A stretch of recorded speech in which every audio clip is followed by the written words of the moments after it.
Back on the main bill, the Honourable Member for Vermilion Lloydminster. Thank you, Madam Chair. I have an amendment that I'd like to put to the House, please. Top copy is the original. Thank you. And so, Madam Chair, I will wait until members have had a chance to have the amendment distributed to them before speaking to it, but it should probably come as no surprise to anyone that my amendment deals specifically with the veterinary portions of this bill and deals with something that certainly I, as a member of the Alberta Veterinary Medical Association, have received literally hundreds of emails over the last 2 weeks on this topic. And I know, speaking to my colleagues on both sides of the House, I believe just about every member, if not every member of the House, has received some form of communication from a member of our association. Thus far, at least, in those communications, I have yet to hear from a single veterinary colleague who is in favor of the changes that are contained within Bill 31. Not a single one. And Bill 31 creates a significant problem for us. And so, Madam Chair, what I'm moving today is I'm moving that, that Bill 31 be amended such that Section 2 be struck from the bill. Thank you, Honourable Member. Your amendment will be referred to as A2. Please go ahead. Thank you very much. You know, it's difficult to know where to start with this, Madam Chair, because this bill and the changes within it will result in changes to our profession that are so profound that I'm not even sure that everybody really understands just how significant they will be. And, you know, when you're not necessarily a part of a profession, when you're not necessarily involved with it, I think it's probably hard to really grasp what the effects might be and what the consequences might be. When I read some of the letters from my colleagues, both registered veterinary technicians and veterinarians, and I see the passion that they describe for their careers, for the work they do, for their clients, for their patients, I'm reminded of what it is about veterinary medicine that I first found special when I decided to become a veterinarian 45 years ago. It's something that I feel very, very strongly about, clearly. And I'm desperately proud of my profession. And I think I communicated that, as I've also communicated that I actually have been retired. I saw my last patient in my hospital on December 31st of 2011. And since that time, I've only put my stethoscope back on once. And that was in May of 2016 when I spent several hours volunteering to examine pets that had been evacuated from Fort McMurray from the wildfires. And I was proud to be part of a veterinary team that donated hundreds and hundreds of hours to that effort. And my contribution, by comparison, was small.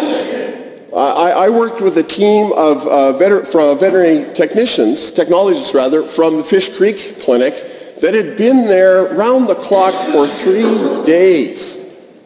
They had arrived there on the weekend and they'd spent the entire weekend and Monday and Tuesday and they'd been there, and they were taking turns going back to their hotel room to rest. And so I was very proud of my profession. But with specific regard, Madam Chair, to the bill and why I believe that the entire section on the Veterinary Profession Act should be deleted, I believe this, Madam Chair, because in order for this to be workable for the veterinary profession and for the animal-owning public in Alberta, in order for it to be workable, there has to be a strong and productive working relationship between this government and the profession.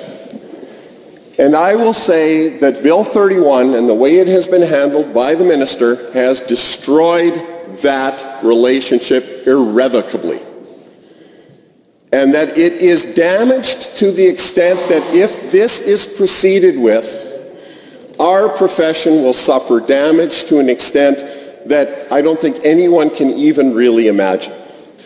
But you know, on Tuesday, the minister, last Tuesday I should say, on December 5th, on page 2265 of Hansard, and I quote the minister, Our legislation is supported by a small business owner, for example, the owner of Sandy Lane Auto.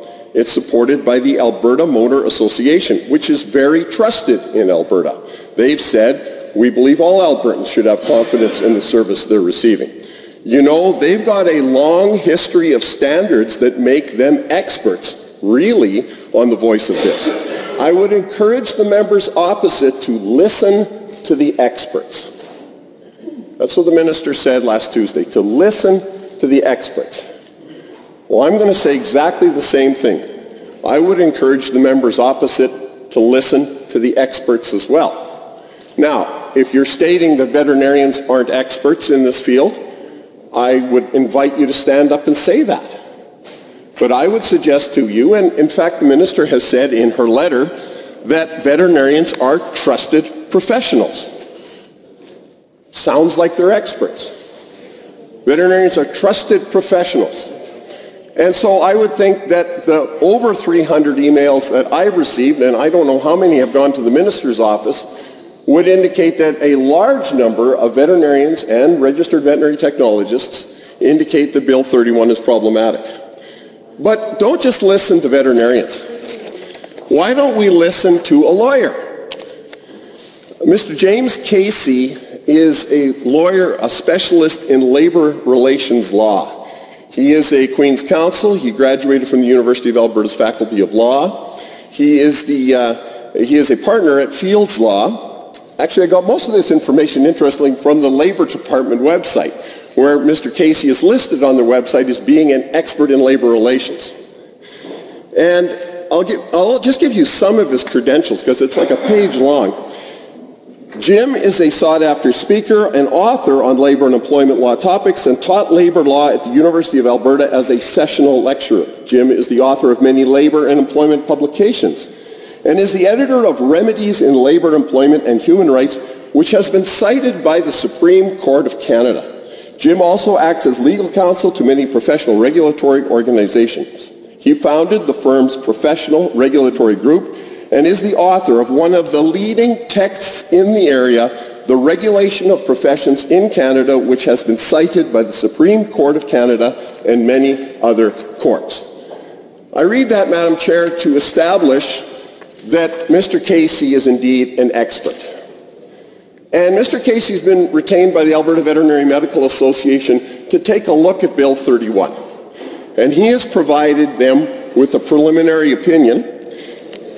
And in this opinion, amongst other things, it says, and I quote, Part 5.1 of Bill 31 overrides the ABVMA's advertising rules that were democratically adopted by its members and creates the specialized regime for disclosure consent that applies in certain circumstances. This was all done with very minimal discussion with the AVMA and without any reasonable advance notice that legislation was under active consideration. There was no crisis that needed to be addressed. Considering all the circumstances, I conclude that Bill 31 dramatically undermines self-governance for the profession of veterinary medicine and should be a matter of grave concern not only to the ABVMA, but to all self-governing professions in Alberta. That is from the Canadian legal expert in self-regulating professions. That's his opinion. It's not my opinion. It's not a veterinarian's opinion. It's a lawyer who's an expert in self-regulating professions, and he's right here from right here in Edmonton. You know, it is stunning to me how this can proceed, and it seems that it's also quite surprising to Mr. Casey. I'd like to quote further in his brief. In her letter of November 2nd, 2017, the Minister for Service Alberta and Status of Women made an express commitment to the ABVMA that should the government of Alberta determine this as an area of focus, then, and I quote from her letter, further consultation and engagement with industry stakeholders would be necessary to develop the details of any potential legislative or regulatory amendments. The letter was copied to the Minister of Labour. What consultation and engagement with industry stakeholders took place about potential legislative and regulatory amendments? There was no heads up during meetings with officials that legislation was under active consideration. Instead, the matter was presumably kept secret so that the ABVMA could not rally opposition until it was too late. Based on how matters unfolded, I conclude that the ABVMA is entirely justified in feeling that it was blindsided by this legislation. In my 30 years of experience with self-governing professions and legislation, I have found that the best public policy is developed through robust dialogue between government and professional regulatory bodies about the details about potential legislative initiatives. The approach by the government with respect to engagement with the ABVMA on Bill 31 falls far, far short of what we have come to expect in Alberta." End quote. Madam Chair, that is why veterinarians are concerned. And their concerns have been confirmed by, as I said, a gentleman who is an expert. But let's look at another reason why veterinarians do not trust the minister. On that same day, on page 2265, the minister said, "Then the next piece is respect to giving permission to veterinarians to advertise and post their fees. Now, this is a simple matter of transparency. I think that the value of transparency is something we can all get behind." Well, I would agree. Now, in my two hands, I'm holding two documents. One is a document that was presented at a meeting with the Alberta Veterinary Medical Association, the only one that was held, on October 26th. And at that meeting, some results of the survey were shared. In my other hand, I hold a copy of a document that, while it looks similar, is in fact different, because this is what was shared publicly with a member of our association and forwarded on to me. Now, what's different? Let me read you a paragraph. Veterinary billing. From the Consumer Protection Survey results, out of the 15 issues that were consulted on, the issue of veterinary billing ranked number 13 in importance. The top 4 issues of concern for Albertans were the Consumer Bill of Rights, automotive sector issues, ticket sales, and truth in pricing. That paragraph that I just read was not in the document that was discussed with the veterinarians. How can you call that transparency? When you use two different versions of a document, one that's been edited for presentation to the veterinarians that very clearly shows that the issues that are perceived to be so burning on the minds of so many Albertans are in fact way, way, way down the list. You know, the other thing that's missing from the document that was shared with the veterinarians is this sentence. Interesting how it was edited out too. Some respondents who commented on this issue expressed that government's priorities should be elsewhere. Surely the government has a higher priority than vet service fees. How about addressing the much higher costs of centralizing all AHS lab testing into a government-run laboratory? That was deleted. That was conveniently left off the version that was submitted and discussed with the Alberta Veterinary Medical Association. How on earth are you supposed to build a relationship of trust that ensures that the best interest of both the public and the profession are being garnered when you're not being told all the information, when information is being deliberately withheld? Madam Chair, that is why I am moving to strike all sections relating to the Veterinary Profession Act, and I'm going to encourage this government to go back to the drawing board, and we'd like to go back to the drawing board with the Minister of Labour, who's actually responsible for the veterinary profession, not the Minister for Service Alberta. The relationship we had with her, and I talked about this yesterday, this was the consultation leading up to Bill 13, this stack of documents, with no less than 12 separate communications back and forth between the Minister and the Alberta Veterinary Medical Association, including the exchange of 4 copies of the draft bill. This, by contrast, is the sum total of the consultations and the documentation on Bill 13. It's not even comparable, Madam Chair. And Bill 31 is far more profound in terms of how the association operates, how the profession will conduct its responsibilities, and how it will discharge them to the people of Alberta. Bill 13 was certainly important, but really what it did is it it formalized what was already in place, a close working relationship between the registered veterinary technologists and the Alberta Veterinary Medical Association. And we're glad to have it. And it was a great piece of legislation. And there was a great deal of trust built up between the association and this minister. We'd like to go back to this minister. If there are problems, perceived or real, with the way veterinarians are handling things, we are interested in self-improvement. We want to work with this government in making things better. But we don't believe that a self-regulating profession should have dictated to it how to do it by government, by cabinet, by a group of individuals who, while well-meaning, do not know or understand the veterinary profession. They simply do not. And so, Madam Chair, I'm moving this amendment because I do want to improve my profession. I absolutely do. This bill will not do that. This bill will cause more problems than the perceived ones that are there, and it won't solve the perceived ones that are there. Billing, making things more affordable. Ontario advertises fees. I just went on the Ontario Veterinary Medical Association website, and their published total for an annual veterinary cost for a dog in Ontario, where they advertise fees, is $406. I went on to our association and checked our fee guide.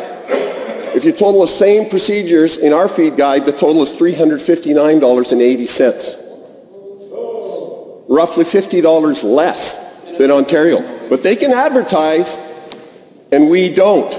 Not that we can't, we don't because we've chosen not to. We've chosen not to, and as a self-regulating profession, we should be able to retain that right because of the damage that it creates to the profession when advertising is allowed. I've stated that at every stage of debate, and I continue to stand by it. The Ontario, the BC associations, and several jurisdictions in the United States that allow the advertising of veterinary fees have seen the deterioration of care, and they've seen the deterioration of the collaborative work that needs to be done between veterinarians and veterinary practices. It will damage the veterinary profession in Alberta. And I would say, without, I think, too much fear of contradiction, that veterinarians are trusted professionals. If we weren't trusted, why would we have a 93% trust rating in Alberta, according to a 2016 survey?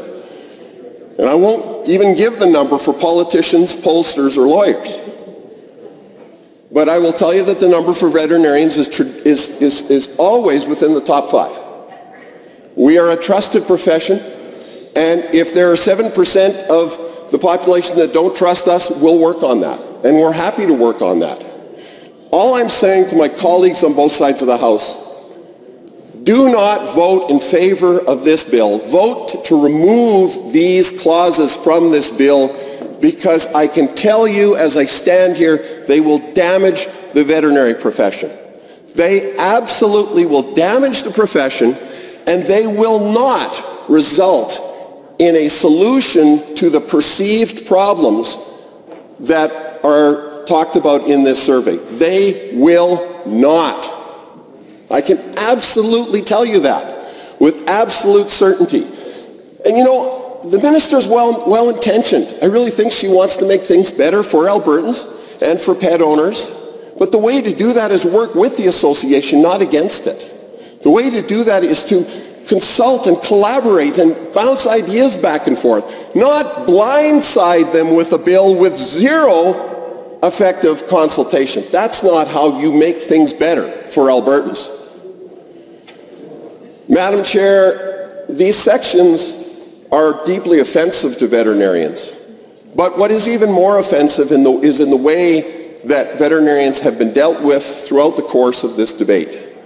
Many of my colleagues have received a form letter from the minister, or a form letter written by the minister's department that then was signed by a number of the members across, that were sent to them that in most cases didn't even address what they had talked about in their letter.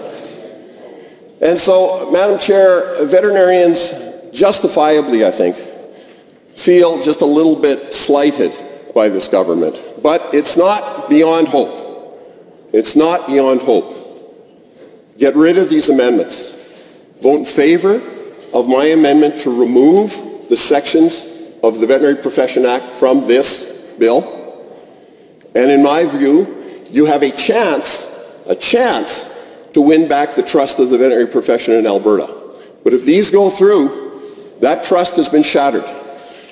And I can tell you, from having treated some patients and having been tearfully presented to me in my veterinary clinic, sometimes when things are shattered, you just can't put the pieces back together again. And it's sad. It's really sad when that happens, but that's what we're dealing with here. Thank you, Madam Chair. Thank you, Honourable Member. Are there any other members wishing to speak to the Amendment A2? The Honourable Minister of Service Alberta, followed by the Honourable Member for Calgary-McKay-Nose Hill.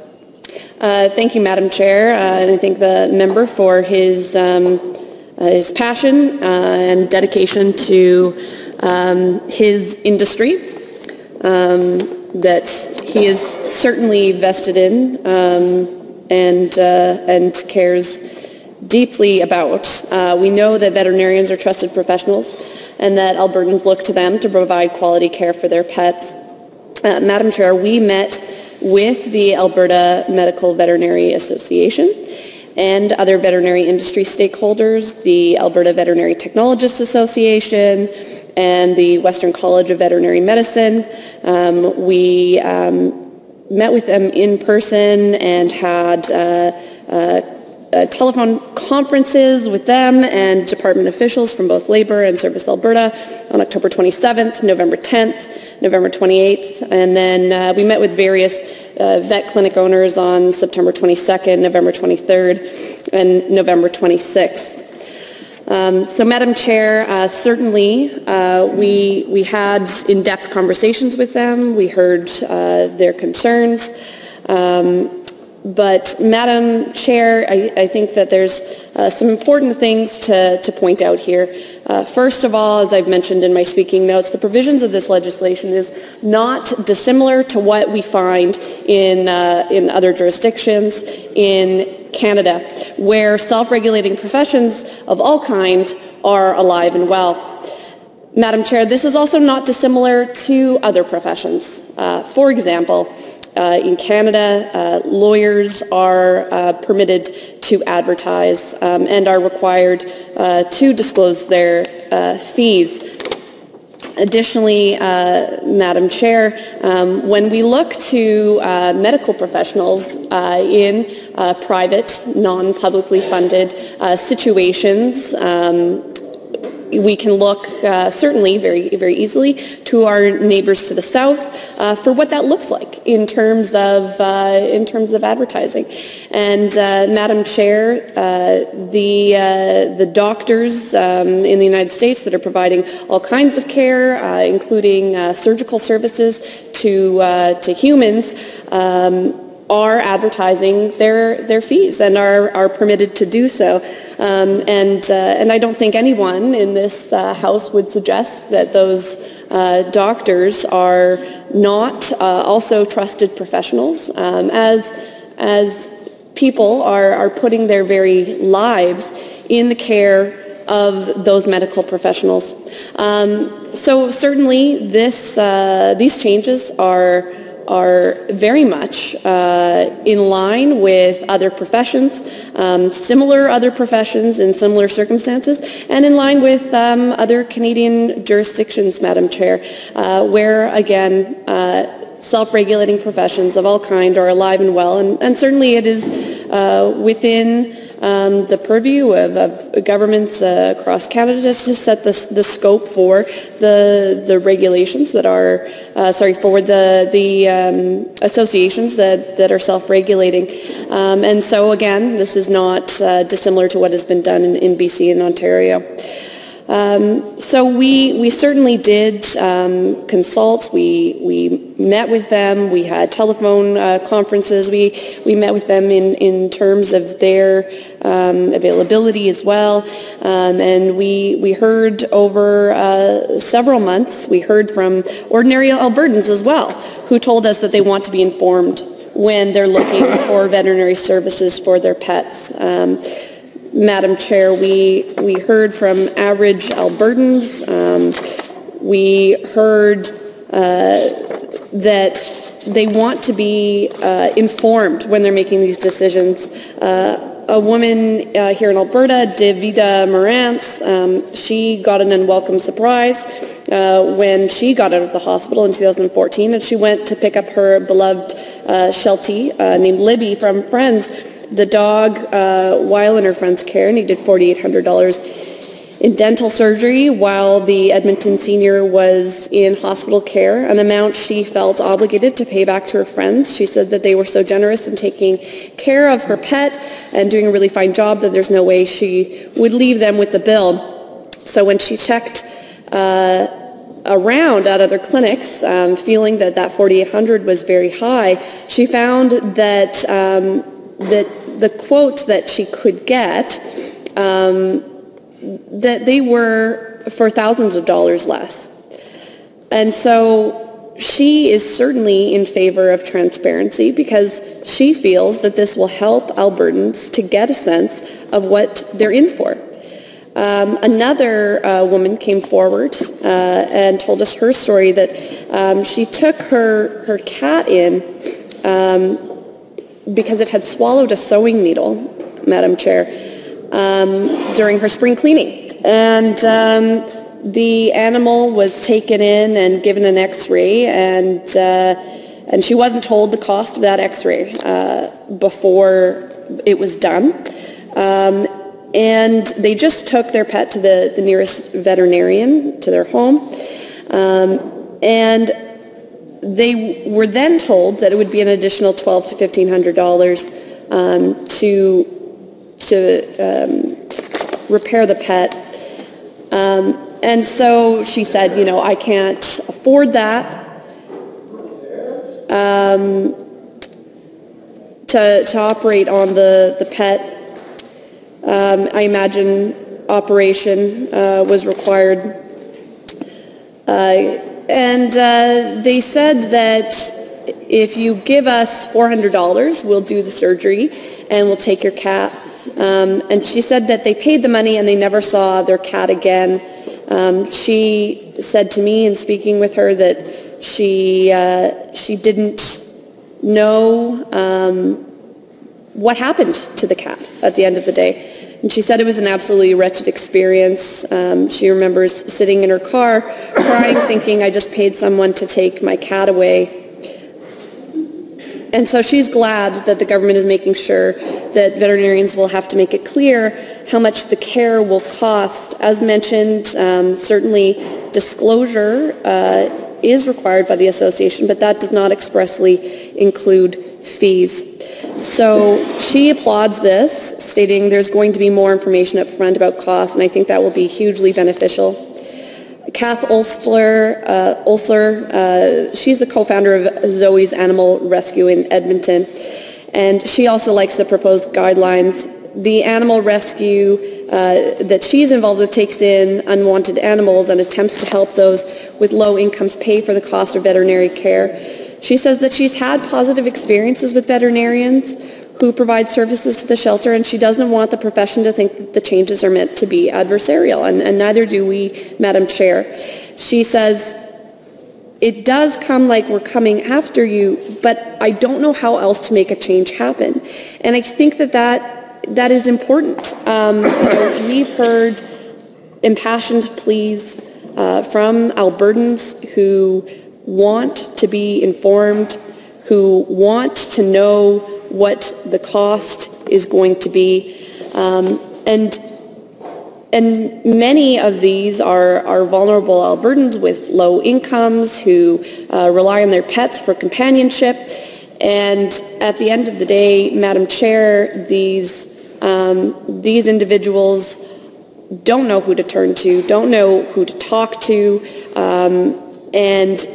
and like any medical professional they deal with, they don't have the knowledge and expertise to know what is required to heal their pet, and so they are left with very little information and reliant on one individual without being able to to compare effectively. Now, I appreciate the member, bringing forward what the posted costs are in Ontario, and he graciously informed us of what the costs are in the fee guide that is provided to veterinarians, but in Alberta. But that fee guide is not publicly accessible, Madam Chair. It's a guide for veterinarians, by veterinarians, and it's not assistive to the public. And so that's what we're doing here, is being assistive to the public.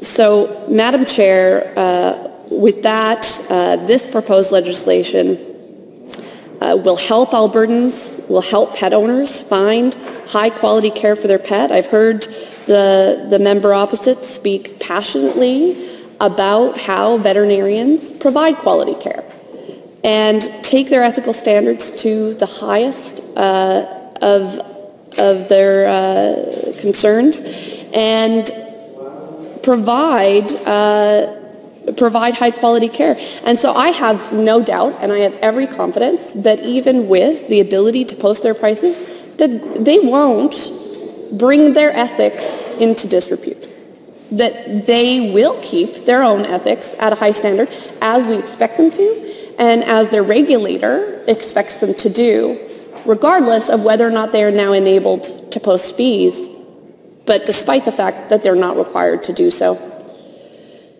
So with that, Madam Chair, these changes are not out of the ordinary for the country.